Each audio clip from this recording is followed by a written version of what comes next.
संजय राऊतांच्या पुस्तकावर नीलम गोऱ्हे यांनी सुद्धा टीका केलेली आहे। राऊतांनी केलेल्या आर्थिक गैरव्यवहारामुळे नरकात जाण्याची वेळ आली। राऊत फक्त टीआरपी मिळवण्याचा प्रयत्न करतायत। स्वतःचं राजकीय नाणं वाजवून घेण्याचा हा प्रयत्न आहे। राऊतांनी पुस्तकाचं श्रेय पाटकरताईंना द्यायला हवं असं सुद्धा नीलम गोऱ्हे यांनी म्हटलंय।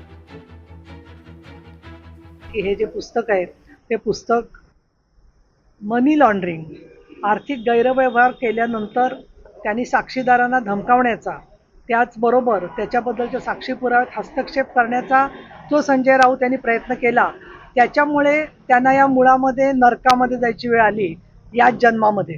आणि त्यामुळे तिथे ते आता असा आणतायत की जणू काहीतरी ते मोठे स्वातंत्र्यवीर आहेत आणि त्याच्यामधून सगळा टीआरपी मिळवण्याचा त्यांचा प्रयत्न आहे। पाटकरताई यांनी जे सगळे पुरावे दिले होते कोर्टासमोर, त्याबद्दल त्यांना धाकदपटशा दाखवला गेला, त्याची कोर्टाने दखल घेऊन मग त्यांना तुरुंगात टाकलेलं आहे।